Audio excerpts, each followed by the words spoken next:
Hai guys, Assalamualaikum warahmatullahi wabarakatuh dan salam sejahtera. Bertemu lagi kita dalam Afi Project. Terima kasih kepada korang yang sudah klik video ini. Tapi sebelum itu, kepada korang yang baru saja jumpa channel ini, selamat datang saya ucapkan. Sebenarnya channel ini mengisahkan tentang projek review serta projek-projek yang akan saya jalankan.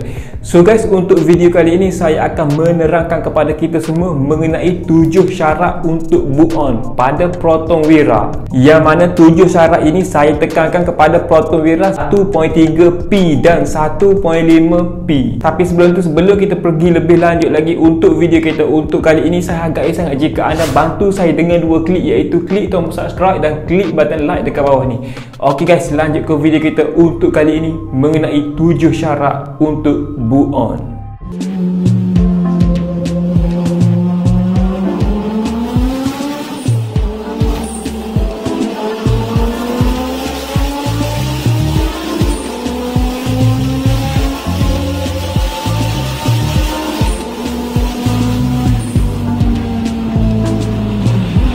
So dalam video kali ini saya ingin menjawab persoalan yang mana ramai yang tanya saya, "Bang, tolonglah tunjukkan macam mana caranya untuk book on. Apa benda yang perlu ada untuk kita book on dan apa benda yang penting untuk kita book on pada sebuah Proton Wira ataupun Proton Sattria." Yang mana saya tekankan kepada Proton Wira 1.3 liter dan 1.5 liter P. Untuk Proton Wira 1.6 pun speknya hampir sama juga. Jadinya dalam video kali ini saya ingin terangkan 7 syarat penting untuk book on mengikut spek daily.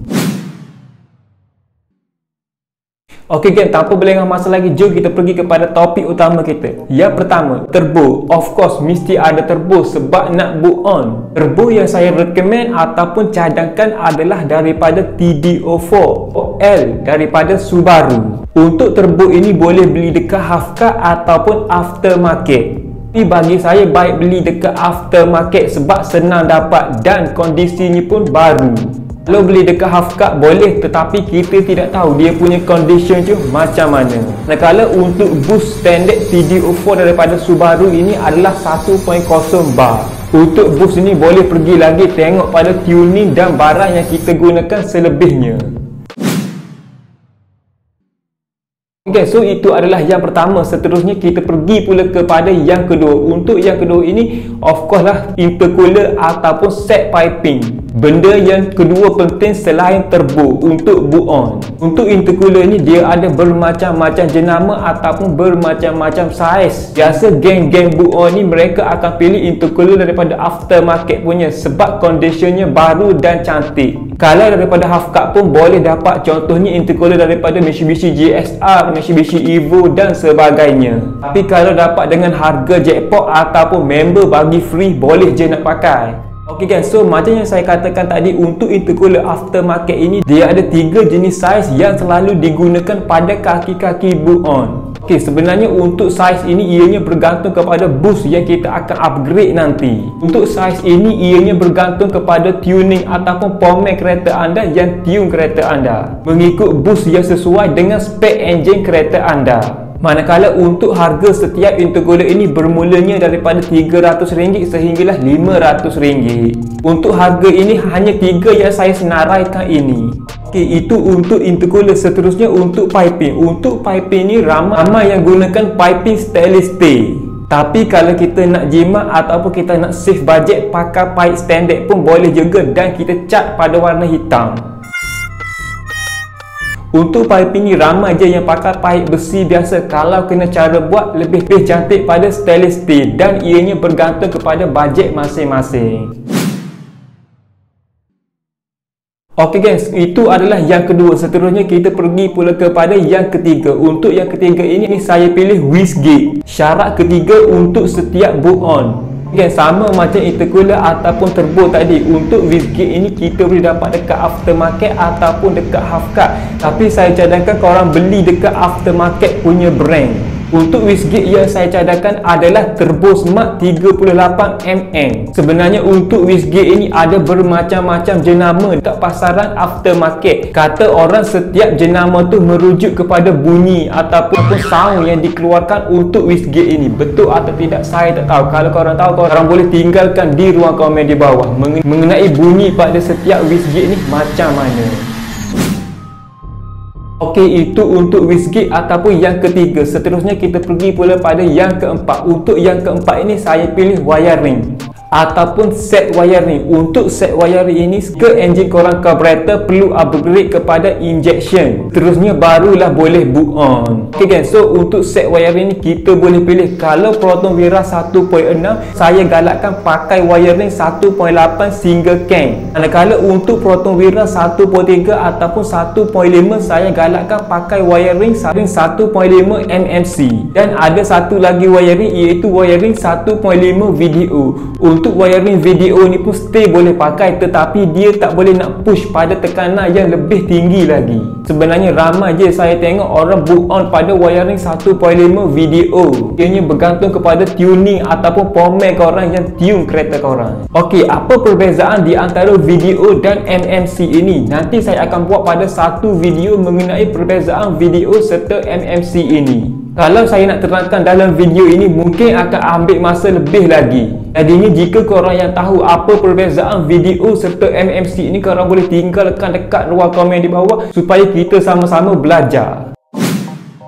Okey guys, seterusnya kita pergi kepada yang kelima. Untuk yang kelima ini saya pilih pada bahagian dalam enjin ataupun spek dalam enjin yang kita perlu tukar. Okey, benda yang patut kita tukar untuk bagi setiap boot on ini adalah piston, rod serta camshaft. Sebenarnya untuk tiga perkara ni boleh je tak nak tukar, kita pakai yang standard punya. Tapi horsepower tidak dapat upgrade dengan tahap yang lebih tinggi. Hanya penambahan 20 ke 40 horsepower saja bagi standard engine. Itu pun bergantung kepada tuner. Ok guys, so untuk tiga benda yang kita perlu tukar ini adalah piston, rod serta camshaft ini boleh ambil daripada spare part wajar 1.6.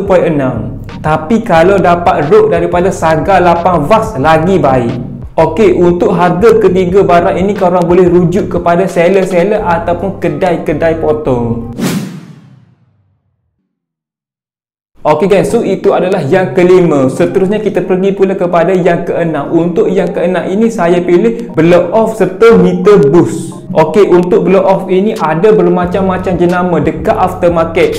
Biasa kaki-kaki boot on ini selalu pakai Warp, G-Ready, SKS, SQV dan banyak lagi jenama. Ianya terpulang kepada kita.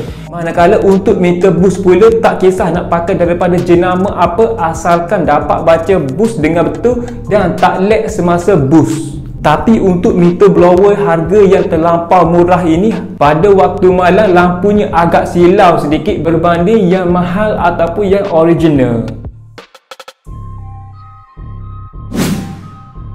Okey guys, so itu adalah yang keenam. Seterusnya kita pergi kepada yang terakhir, iaitu yang ketujuh. Untuk yang ketujuh ini saya pilih management. Management ini sebenarnya paling penting bagi setiap boot on. Ianya adalah salah satu syarat untuk ketahanan enjin serta mendapat horsepower yang tepat. Okey, untuk manajemen ni saya tak nak cakap manajemen apa yang kita patut pakai. Ianya terpulang kepada komen korang untuk pakai manajemen yang macam mana. Sebab dekat pasaran sekarang kita ada banyak jenis manajemen. Sebenarnya ada je yang tune dengan ECU standard. Ianya bergantung setiap individu itu sendiri. Okey guys, so itu adalah 7 syarat untuk boot on yang mana mengikut spek daily use. Seterusnya ianya bergantung kepada tuner untuk setting bagi ketahanan ataupun sebaliknya. Okey guys, sebelum saya akhiri video ini ada 4 fakta ataupun 4 penjagaan enjin boot on ini. Yang pertama, bila korang sudah boot on, pastikan kelas korang kelas yang berkualiti serta tahan lama. Yang kedua, minyak hitam. Minyak hitam merupakan benda yang paling penting sekali bagi setiap boot on. Untuk minyak hitam ni perlu kerap tukar. Contohnya biasa korang pernah tukar minyak hitam dengan 5000 km. Tapi bila dah boot on kena separuh. Contohnya 3000 ke 2000 km perlu tukar. Okay, seterusnya yang ketiga. Untuk yang ketiga ini kita pergi pula kepada bahagian luar, iaitu tayar. Okey, untuk tayar ini bila korang sudah upgrade horsepower ataupun upgrade dia punya enjin, tayar korang perlulah pakai tayar yang berkualiti. Kalau tak ada bajet sangat, pakai je tayar yang biasa tetapi baru. Jangan pakai tayar second hand ataupun used. Okey, itu untuk tayar. Seterusnya yang keempat. Untuk yang keempat ini spark plug. Spark plug ini saya cadangkan korang tukar spark plug pada 10,000 km. Ini untuk menjaga jangka hayat enjin tersebut. Okey guys, so itu adalah sedikit sebanyak yang saya boleh terangkan kepada kita semua mengenai 7 syarat untuk boot on. Jadinya jika anda ada apa-apa tambahan mengenai boot on ini, anda boleh tinggalkan di ruang komen di bawah. Mungkin ada yang saya terlepas pandang untuk memberitahu. Jadinya saya rasa mungkin video saya sudah sampai di sini saja. Jadinya macam biasa, jika anda dapat sedikit sebanyak info ataupun knowledge daripada video ini, saya hargai sangat jika anda bantu saya dengan 2 klik, iaitu klik tombol subscribe dan klik button like dekat bawah ni. Pastikan korang tinggalkan komen di bawah dan cadangkan apa yang korang rasa perlu untuk saya review ataupun sebagainya. Terima kasih.